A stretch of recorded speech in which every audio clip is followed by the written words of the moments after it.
साथ है और बहुत हौसलामंद है। मैं इस शेर के साथ उन्हें आवाज देता हूं कि कभी महक की तरह हम गुलों से उड़ते हैं, कभी धुएं की तरह बादलों से उड़ते हैं, और ये कैंचियां हमें उड़ने से खाक रोकेंगी कि हम परों से नहीं हौसलों से उड़ते हैं। सुरेश बालिया मामा।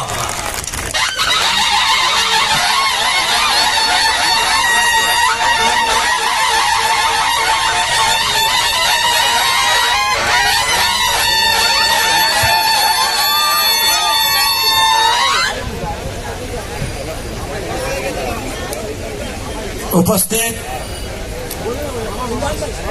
सभी कार्यकर्ताओं को नमस्कार, सलाम वालेकुम।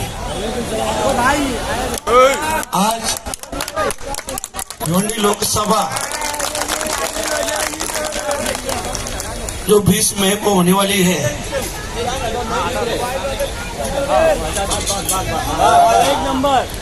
उसी इलेक्शन के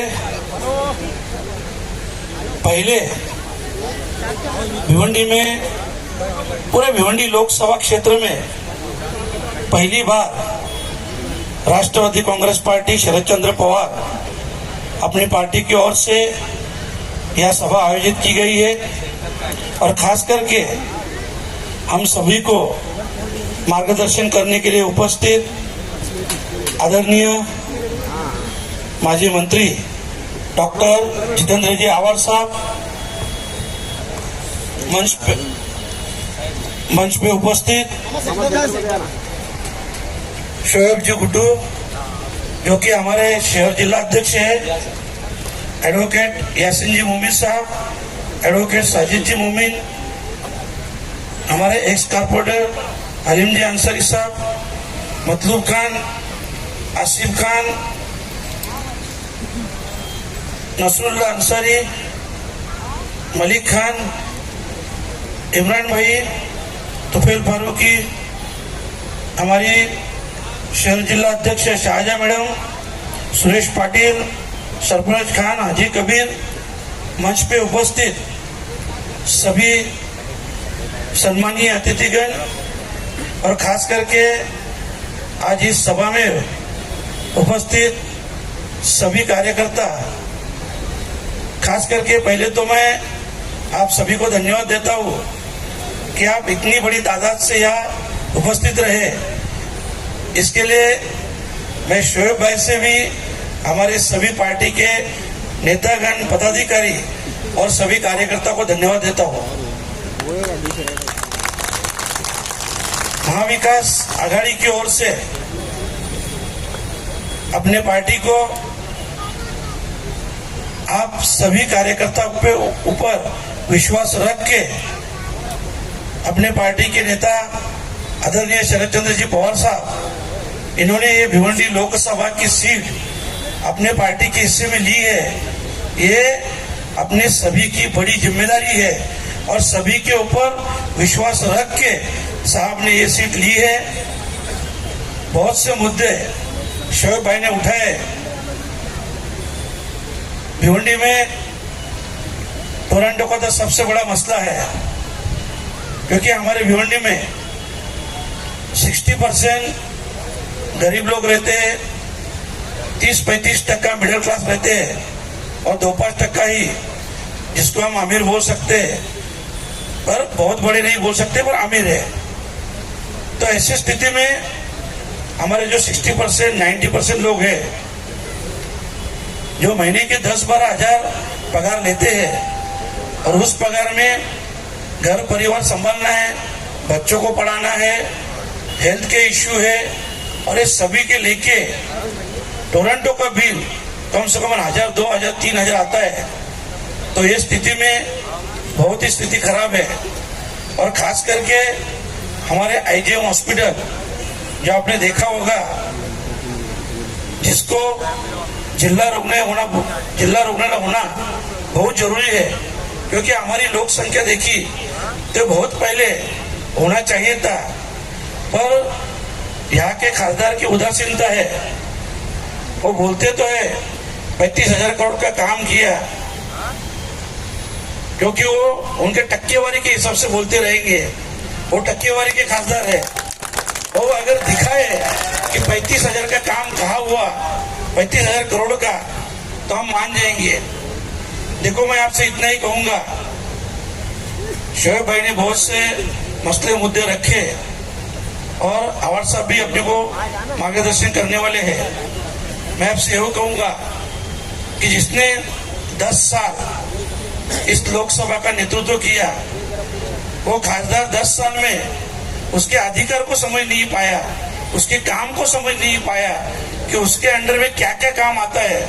इसके लिए वो सबसे फेल खासदार है। और मैं आपको यही बात कहूंगा कि देखो ये जो लड़ाई है ना, ये भ्रष्टाचार के खिलाफ लड़ाई है, ये महंगाई के खिलाफ लड़ाई है। और खास करके आप देख रहे हो, अपन जब भी किसी बीजेपी के लीडर से पूछो भाई इतनी महंगाई हुई, तो वो बोलेंगे अरे 370 हटाया, अरे इतना भ्रष्टाचार हो रहा है, वो बोले अरे राम मंदिर बनाया। अरे हम लोग पूछते हैं भाई आपने क्या किया, आपने 2 करोड़ रोजगार वादा किया था, उसका क्या हुआ? सिर्फ और सिर्फ 10 साल से आज तक धर्म के नाम पे ये लोग वोट मांग रहे हैं। आज अपने सबके सामने कायदा कानून कुछ बचा है क्या? आप देख रहे हो ईडी, सीबीआई किसी के ऊपर मतलब ऐसा किसी को नहीं छोड़ा है। अपने आवाज साहब है, उनके ऊपर तो ऐसा ऐसा केसेस दर्ज किया, अब सोच भी नहीं सकते। इतनी घिनौनी हरकत, मतलब ये लोग संविधान रखना नहीं चाहते हैं, ये लोग सिर्फ और सिर्फ हुकुमशाही लाना चाहते हैं। मैं आपको सभी को इतनी रिक्वेस्ट करूंगा, देखो ये 2024 का इलेक्शन है, अगर इंडिया आघाड़ी जीती तो 2029 के इलेक्शन हो जाएंगे, नहीं तो इतना भूल जाओ आप, अभी नहीं तो कभी नहीं। ये सबसे बड़ी बात है। और हमको ये इलेक्शन सिर्फ अपने लिए नहीं लड़ना है, अपने आने वाली पीढ़ी के लिए, अपने बाल बच्चों के लिए लड़ना है।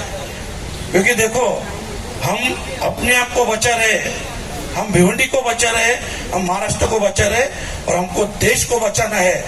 और देश को बचाना है तो इंडिया गठबंधन को ही लाना है, इतना ध्यान में रखो आप सब। और मैं यही रिक्वेस्ट करूंगा, देखो बहुत बड़ी तादाद से आप उपस्थित हो, ये उपस्थिति वोटिंग के दिन वोट दे के अपने को दिखाना है। क्योंकि अपन भिवंडी से जितना परसेंटेज बढ़ाएंगे उतना, देखो अभी आपको मालूम है सामने वाले कुछ नहीं करेंगे, सिर्फ और सिर्फ पैसे का नाटक कर रहे हैं। दूसरी बात, ऐसे हमारे बहुत से भाई लोग के ऊपर मतलब बोलने को भी अच्छा नहीं लगता है, पर यहाँ के म्यूनिसिपल के ऑफिसर, यहाँ के पुलिस ऑफिसर बुला बुला के सबको धमकी दे रही है, धमकी दे रहे हैं।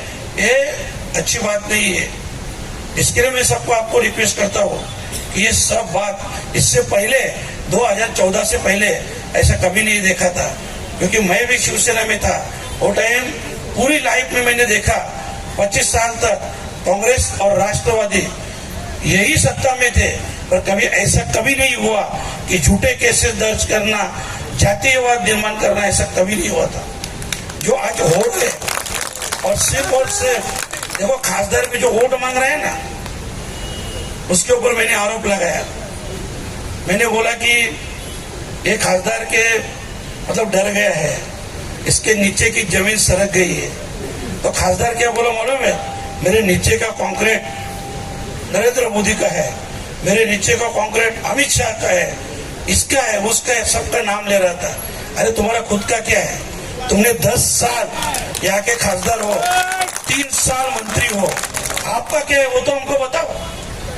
तो इसीलिए ऐसे निकम्मे खासदार को, और खास करके अपना संविधान बचाने के लिए, अपना देश बचाने के लिए ये टाइम अपने को वोटिंग करना है। मैं आपसे आह्वान करूंगा कि ज्यादा से ज्यादा सभी लोग जिम्मेदारी से घर से बाहर निकाल के वोटिंग कीजिए और इंडिया गठबंधन की आघाड़ी को मजबूत कीजिए।